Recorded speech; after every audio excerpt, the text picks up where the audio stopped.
Welcome. My name is Natasha Sherman, and I am your host. So in today's world, being gay is different probably than it was a decade ago.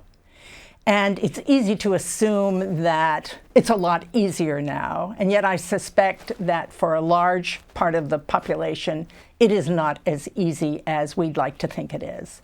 There are stories of people throwing their kids out on the street, and although that's not the majority of them, the fact that it still exists shows that it's an issue.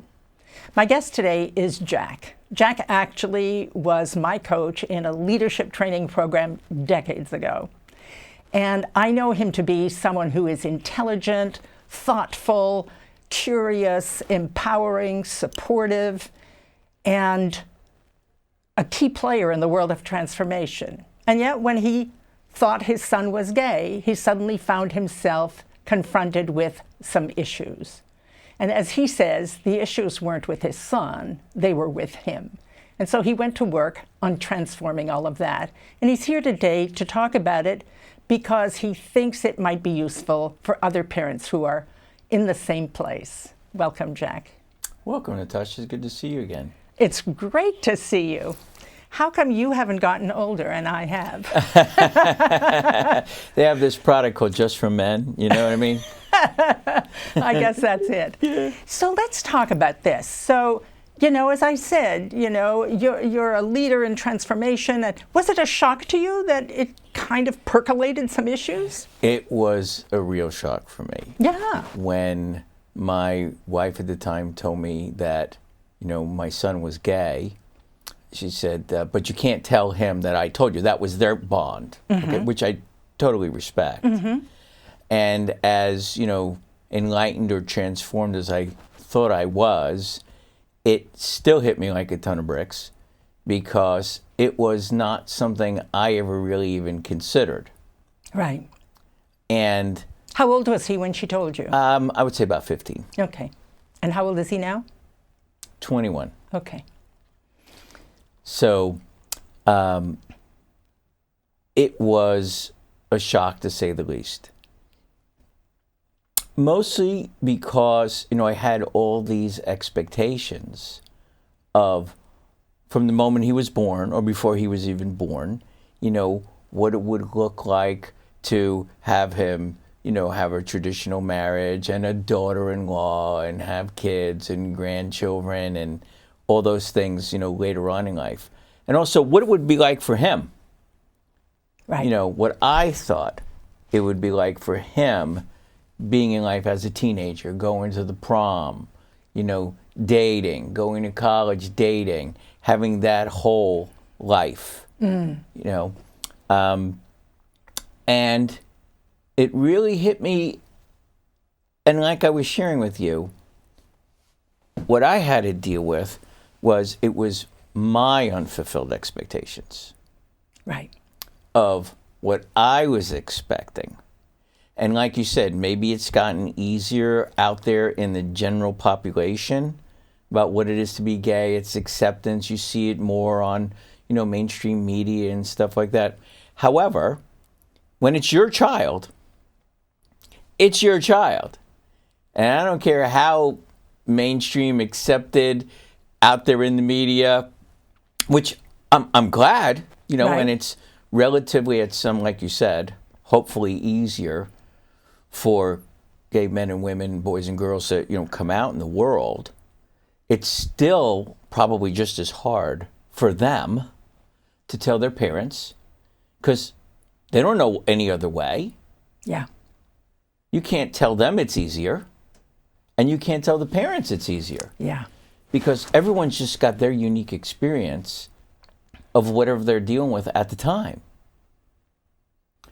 So, I could tell that maybe with his friends and his mother, it wasn't an issue. But for him to come out to me, as however accepted it was out in the world, he still had to deal with me. And I still had to deal with me. And that's really where, this story takes off. So what did you do? Well, first, what I did was nothing, but be angry. That's what I first did. Yes. And I didn't know what to do. And, but I certainly knew that I didn't want to stay in that place. Right. I certainly knew that we had to have a conversation about it. He had to be able to be free, because I could tell it was definitely going to be bothering him. Yes. If now we had some distance between us, where before we never did. We're best buddies. And I had some distance with him because now I knew something about him that I wasn't saying. But I wasn't willing to have this conversation with him until I knew I could be at a place where I was okay with it. And I wasn't. So, what I did was I actually came down here to Princeton. I found that there was I know LGBT PFLAG. workshops. Mostly I think it was set up for, a lot of it was for parents. And I went and, listened to the speaker. And there happened to be another father there and mother. And he was really angry.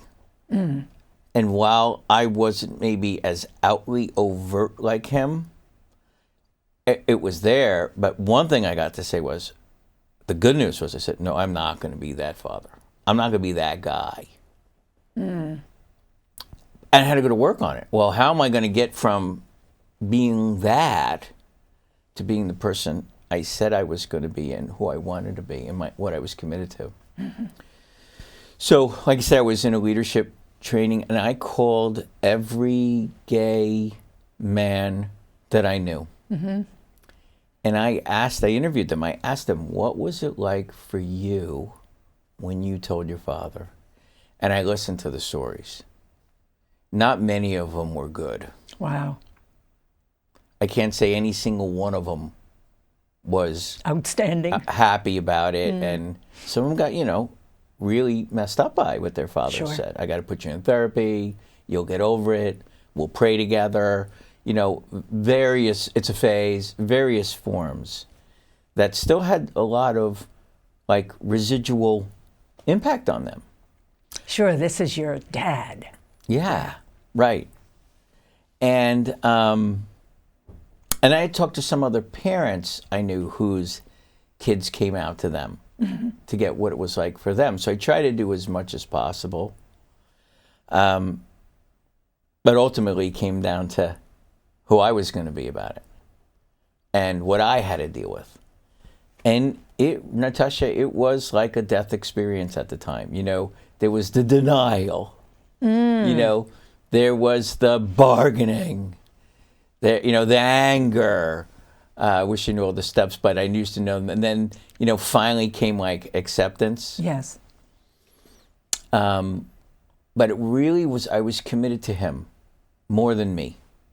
Because when I really got to my bones that this was my unfulfilled expectation, what I expected it to look like, had nothing to do with him. He didn't have those expectations. He was just being him. And really one of the best conversations I had with one of my friends who came out, he said, is your son pretending he's not gay? Is he a big macho football player that, says something about, gay people and what? I go, no. He's authentic. He loves handbags, and he works at the supermarket. The women come through his line so they can show him the handbag, and he knows what each one of them costs and where to get them. He's so authentically himself, and he's so free. I didn't want to squash that. I want to interrupt you here because I think what you said was really, really the whole thing. I was more committed to him than to what I was experiencing. Yeah. And I think, that's it, is staying committed to him. And that's really the key. And if I could say anything, whether it's to dads, because I'm a dad, maybe some moms are like this too, or anyone else, I think that was the whole key that made me search to made me keep looking to finally say, okay, what do I need to give up here? How do I transform this? And it wasn't there in the beginning. Right. So I'm not saying that this just happened overnight. But when I got really, really interested in how much I love him, how much I've always loved him, and that I was more committed to his freedom and his joy in life than my own expectation for what? So that's really why I went to work on taking all these courses and interviewing all these people, and until I could get to a place where I could authentically have a conversation with him where it really was that it meant nothing to me. And how long did that take? I would say that probably took, longer. It seemed like forever, but it was probably 3 to 6 months. That's not a very long time. Well, it is when every time sure you it see felt your like son. it. It is when there's some distance between you. Yes. Oh my God, yes. And your son. I mean, it's suddenly like there's an alien in the room, there's a third party in the room. Yeah, on one way, but there's certainly when there was no distance between the two of us. I don't mean physically, but in our relationship, there was nothing hidden, nothing I couldn't say to him. And now there was. Yeah. I couldn't fully express my love for him, and I'm sure he couldn't to me either. Mm-hmm. And I was more committed to that he could be free and he could be in the world, and he didn't have this story of, oh my God, I never told my father, what's that like? And he had to, hide around me, because now he's got to do things that are like a compromise to his integrity. He's not telling me things. Yes. That I'm sure he wants to tell me. So were there any, so clearly it's a process, and it's like death, or, For me, it was. Yes. Okay. That's what it was for me. So it was like the death of an expectation. Yes. Okay. Yeah, absolutely. So I see that it's a process. Were there significant things that people said or shared with you that made a difference? Yeah, it certainly was. Listening to one gentleman telling me that his father said, well, we're going to get you therapy. Like, really? You need to be fixed. Yeah, do I want my son to be thinking that? Yeah. That was one. The other one was, and it was from the same gentleman too, is your son pretending to not be gay? Mm. Like, that was significant. Mm-hmm. Like, no. Mm-hmm. He's more free. He's freed up about it. It's me. Yeah. And he's not freed up around me because of me. That's powerful. And when I was the limiting factor in his freedom, then what happened, I was looking for an open. Now, once I got to a place where I now knew it was me, mm-hmm. and I was more committed to him than to me, now it was just, okay, how do I actually create the opening for the conversation? And I was at a friend's house, and I was sharing with him that I was going through a divorce. And he turned to my son and he said, well, what do you think about that? And he said, it was kind of obvious, it was kind of going that way. I go, okay. So when we got home that night, I said, you know how you had that conversation, with Greg about, kind of obvious, Mommy and Dad were getting divorced? I said, there's something I just got to ask you. It's kind of obvious to me. I said, are you gay? And he just I think he just felt this relief, He kind of rolled his eyes and he said, oh, Dad, he said, I didn't tell you, because isn't it obvious? And then I said, listen, buddy. I said, let me tell you something. And this is the part I had to authentically get to. I said, the wall was blue. I had eggs for breakfast, and you're gay. That's what it means to me. I said, I love you. I've always loved you from before you were even born, and always will. And this will not get in the way. And we hugged, okay? And then you could just feel the Like, Yeah. tension went out of the air. And then he rolled his eyes and goes, Dad, you know, I can't help you with your wardrobe. I am the gay guy.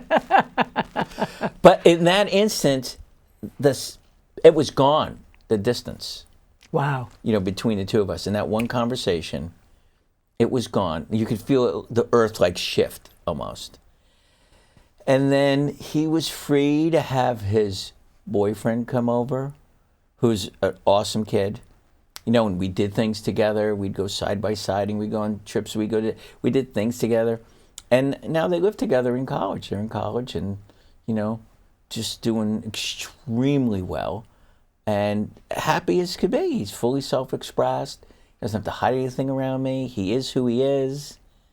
You know, before it's like, well, you know, he could be who he could be in the world, but then around me, he had to hide something. And it just wasn't committed to that. Yeah. You know, it would be nice if there was a formula, and clearly there is no formula, but there's something to be learned from what you're sharing. But I just wanted to share a couple of things, and then I have some more questions for you. So I watched this, I think it was a documentary of parents talking about finding out it's easy to judge the non-extreme reactions of parents, those parents who ultimately embrace their children as they were. But as one parent said, and it's what you said, there's a visceral difference when it comes home. I don't know if you can understand it. You have to live it and experience it. Another parent said, and I want to ask you about this, the first thought was, my child is a minority now, and it puts them in danger. Does that ever enter your mind? No, you know, it never did enter my mind. I never had my son occur to me like a minority. Yeah. But out in the world, but that's great that you haven't. It never dawned on me. You know, each of my children are unique in who they are. I don't judge them against society. Right. Okay, so I never looked at where they were in society. I never looked if they were in the minority or the majority. Yeah, I never thought of it that way. I guess one of the things that, you know, it's like statistically, I read was the LGBTQ community faces many forms of discrimination, including labeling, stereotyping, denial of opportunities or access, and even verbal, mental, and physical abuse. They are one of the most targeted communities by perpetrators of hate crimes in the country. Well, that's why I'm doing this show. Yeah. You know? Yes. Because I could, not that I could see myself targeting anybody, I'm not that, but I could see where people, you know, get some form of, you're over there and I'm over here. Like, because of your sexuality, that you're actually different than me, like less human. Mm-hmm. And like you said, when it's your kid, you get, no, it's not. Mm-hmm. And it's really an educational process. Yeah.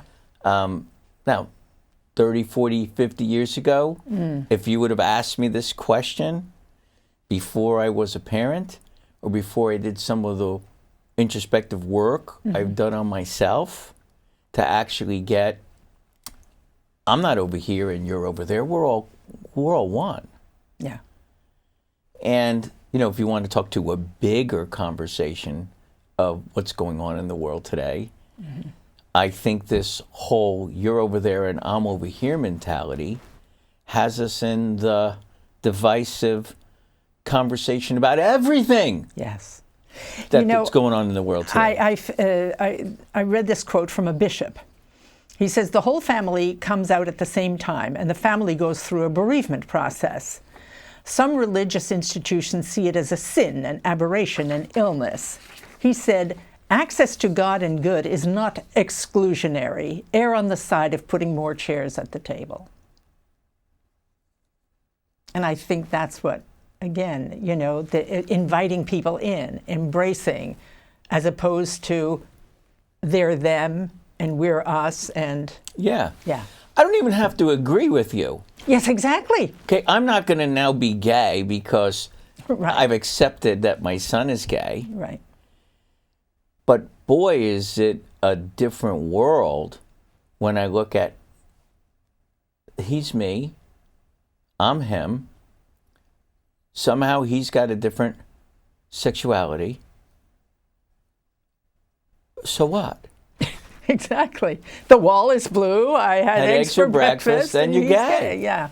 What does that mean? Yeah.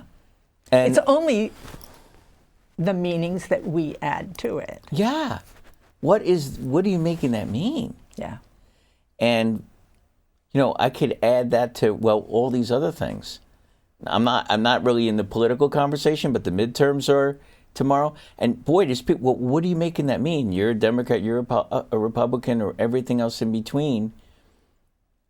What are you making that mean? That I cannot now have my views and you can't have your views, and now we're gonna, have this discourse that's no longer, even civil. Yeah. What are you making? We have to face off. Listen, I'm all for having a debate and having Yeah. a great conversation, and you have your opinion and my opinion, and okay, so you're gay and you're straight. What does that mean? Yeah. Years ago, I interviewed a gay guy who actually was, then later diagnosed with AIDS, and this was, maybe 15 years ago. And but I do remember asking him, how old were you when you realized you were gay? And he said, how old were you when you realized you were heterosexual? Mm-hmm. And I thought, oh, good point. It just is. Yeah, and it's great you brought that up, because what I always was led to believe, not that I studied it, but somewhere I absorbed this, that people, or men especially, that were gay, something happened to them. Yes. They were molested by the Boy Scout leader, or the priest, or the babysitter, or the this or the that, okay? Yes, that there was a cause. That there was a cause. Nothing ever happened to my son like that. Yeah. Nothing. That's just who he was and always was, and how that happens, I don't know. Yeah. Like you said, how I woke up being heterosexual and he woke up being gay, I don't know how that happens. So what would you say, so I'm a parent and I come to you and I say I'm grappling with this and I'm still angry. What would you say? Well, I would say, first of all, allow yourself to be angry. Don't even make it wrong that you're angry, like you shouldn't be. Right. You have unfulfilled expectations. You expected life and your son or daughter to be a particular way. Who doesn't? Yes. And whenever we have unfulfilled expectations about anything, mm-hmm. you're going to be left in an upset. So actually embrace the upset, and then embrace it was your unfulfilled expectation. That's the thing. And what can you do with something that's yours? You know what I can do with something I own? Anything. Yeah. I own my car, I can sell it. Yes. I cannot take it into the shop. I can drive it off a cliff. I can give it away. I can do anything with something I own. So I would say, if you really own, it's your unfulfilled expectation, not your child's. They're doing what they're doing. That's not their expectation. Then you could actually start to get past it. Yeah, and I think it's remembering, and again, it goes back to what you said before, remembering your commitment to your child, remembering your love for your child. Yeah. And kind of that's the overarching writing commitment, is to express your love and to get past. It's like you said, you ask yourself, what can I let go of? Well, letting go of those expectations, letting go of the judgment, letting go. But again, as you say, you have to embrace the feelings that you're experiencing. Yeah. before you can let them go. You have to own them. You have to own them. You have to Yeah. really own them and just get the impact of them. Like, Yes. what's the impact? What's it going to be like if I stay in this, the anger and the upset of this unfulfilled expectation? What's going to be the impact? I'm really going to have some distance between my son. I really am. And he is not going to be free. Yes. And so when I got way more committed, it's what you really see the impact. I mean, just plot it out. Because I can see how it's been going for the last 3 months. Okay, give it a year. How's it going to go? 2 years, 3 years. He 5 can't years. bring his partners home. He can't talk to you about his feelings, about, his relationships. And the gap gets wider and wider. Now they Wider go to and wider. college. Yeah. Now they get their own job. It's like, I don't need you. And there it goes. You'll get maybe a phone call once in a while and Yeah. a card or something like that. But the love and the commitment and, how it's always been will definitely be gone. Yes.